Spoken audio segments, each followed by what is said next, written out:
Blackjack. 2 cards that can cause a lot of damage for compulsive gamblers. Hi, I'm Chris, and welcome back to The Last Bet. Blackjack, it's such a simple game. It's something that I played even when I was younger with my grandfather. You get dealt 2 cards. Face up, you can play it against someone else. You're looking for an ace and a face card. Seems so easy. You get that ace, you get excited. You get a jack, a queen, or a king, or even a 10 with it. You're very excited. Whenever you're in a casino and you've got chips in front of you and you're playing for money, it gets very intense. And for people that haven't experienced this type of gambling, it may not make as much sense to you. For anyone that's listening today, I really want to explain the addictive world of blackjack, both in the casino and for anyone that plays it online. I've gotten into blackjack myself. Towards the end of my gambling, I started doing some online blackjack. I've done just a little bit in the casinos. For people that like to go out with buddies, you'll often see, I would say, more men sitting at the blackjack table than women. But it's a game of if you're there with 4 or 5 friends, it's one of the noisier tables. Usually it's a lot of fun. If you're there to have a good time and you got a couple $100 and you're okay with that, it can just be fun. If you're not addicted, it can just be a time of hanging out with buddies, having a good time, throwing some high fives, laughing, and you got a dealer in front of you that you're trying to beat. Simple as that. But for the compulsive gambler, you can find yourself at tables where you're going to a high level, a very high level of what you're betting. I can tell you, just like in one of my previous videos, I had shared the movie The Gambler with Mark Wahlberg. And that is what he primarily gambled on, was blackjack. And he took it to a high level. Like at normal casinos, someone might want to bet $15 to $20 to $25 a hand. Normally, they might have a minimum of a $25 bet, which to some might sound like quite a bit. In the game of blackjack, you don't typically run in a streak where a dealer wins 5, 6, 7 times in a row. You don't have a streak where, the player wins that many times in a row. It usually goes back and forth, where if you're betting $25, something like that, it's not a significant amount of money moving back and forth. It really comes down to kind of some of the strategy of how you're betting and the luck of the cards that goes with the strategy of the bets. But in the case of The Gambler, Mark Wahlberg was betting higher and higher, up to $10,000, $20,000, $40,000 on a hand, straight up with the dealer.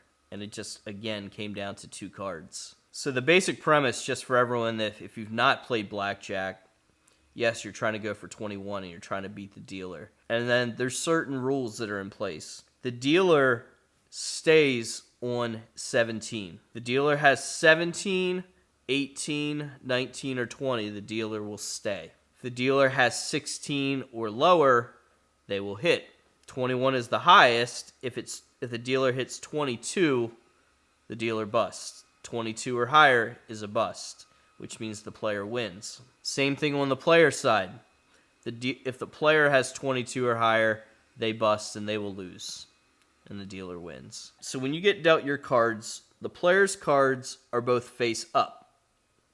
The dealer has 1 card down, 1 card up. You're kind of guessing what the card down is for the dealer. When players are sitting at a table with a dealer, let's say I have a king and an 8. I have 18. And the dealer has a card down and a 4 up. If they have a 4 up, you're thinking, okay, they probably have, there's a lot of face cards. You're thinking, okay, they maybe have 14. So if they have 14, they're going to have to hit. So they might get another face card and get 24. So 18 you're thinking is good. So a lot of players would just hold their 18 at that point and hope the dealer would bust because they're going to have to hit. It's a lot of strategy at that point. and you're guessing. So what if that dealer, once you get to the dealer, they flip up their bottom card and it's a 6 or it's a 7.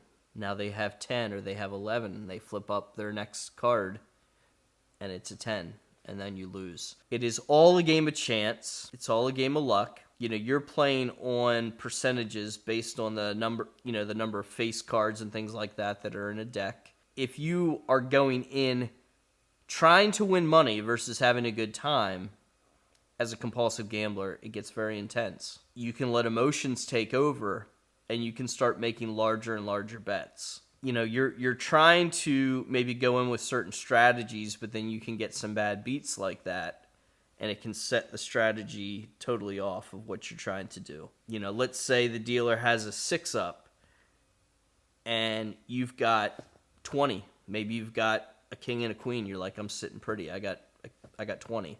They've got a 6 up. They've got 16. They're going to bust. And underneath, they have a 5. And then they turn a king, and they've got 21, and they beat you. And you're a compulsive gambler. Maybe you had $500 in on that hand, and you're just livid. Like, that's the reality for a compulsive gambler, is that could be a hand that could set them off. Maybe they're doing fine, but then they lose a hand like that off what they would call a bad beat, not recognizing that that's just how the cards go. They're cards, They're shuffled. But in their mind, that was a win. That should have been a win. How could that happen? They're just cards. They turn up how they turn up. But when you're a compulsive gambler and you're in it, those bad beats turn into, fine, I'm going to put 1,000 in on this next hand. I just lost 500. That wasn't right. I'm going to put 1,000 in. And then your next hand, you get 14. And the dealer, it looks like they're going to have 20. And you're like, oh, I'm stuck. And at 14, you're kind of in no man's land. Because if you hit, you're like, I'll probably bust. Or if you stay, the dealer likely will have 20 and you're going to lose. So you're in your mind of, well, what do I do in this situation? This is the mind of the player. And you're like, well, should I hit this or should I not? If I hit, I'm definitely going to bust and I'm going to lose. You hit, you get a face card. You have 24, you bust, you lose $1,000. Just in 2 hands, you've lost $1,500. So what will happen is a compulsive gambler will, they'll start imploding because they'll start just chasing because I've just lost $1,500 in 2 hands. So maybe they'll put another 1,000 in and they'll just start saying, oh, I got to get, in their mind, they're like, I'm going to get this back quickly. That night might be going just normally. They might be doing $50, $100 a hand, maybe $200. But it starts getting higher and higher and higher because they're not like the normal person. A normal person at a blackjack table that's just there just having a night with buddies, if the minimum bet is 25, they're going to bet anywhere from $25 to $50 a hand, just like it is. A big bet for them might be $50. Maybe at the very most, because they're way up, they might put $75 in just to get crazy. But a compulsive gambler, their limit is no limit. And you'll see players look over at them like, whoa, that's a big bet. Good, they'll say, good luck. If you're sitting at a table and players say good luck, that means they're saying you're crazy because they're just doing 25 and 50. And you're the oddball at the table that's doing 500 or 1,000 because you're starting to lose control. You went from the norm, you just start gradually building. Because a compulsive gambler gets bored with the norm. They need higher action because it's boring. $25 to $50 is boring for them.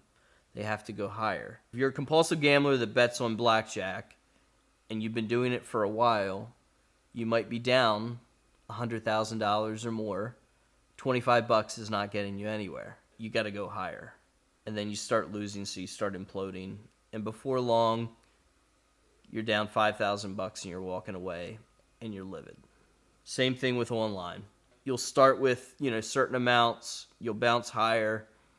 Online has little algorithms built in where you might be up a certain amount. You'll lose just like that. When you get really cocky and you're up for a while, that's when you lose. And they'll sink you to zero real quick. And that's just how it flows. Blackjack is totally a game of complete chance, luck of the cards. When it's online, you will get the cards to fall your way early on. Then it will go away. In the casino face-up, if you sit at the table for a certain amount of time, you'll lose. The saying's always the dealer always wins. If you sit at a table for so long, you're going to run out of chips. That's just the reality. But the compulsive gambler amps it up because they get bored with the smaller amount. For them, it's the action of trying to outthink what's going on with the cards. And it's a dangerous world. Before long, they're sitting at a table, for the likes of 8, 9, 10 hours. 24 hours, 36-hour benders. It is no different than the slot machines, but that's their hook. Trying to chase blackjack, trying to beat the dealer, trying to build significant piles. And sometimes they win. They'll have those nights where they win, and that's what they cling to. But blackjack is certainly another dangerous form of gambling that many people get hooked into, both online and physically in the casinos, and that's why they have so many tables dedicated to them. It's a very, very popular way that people like to bet and that people get hooked. That's all I got for today. Thanks for listening. Like or subscribe if you like what you're hearing. Thanks.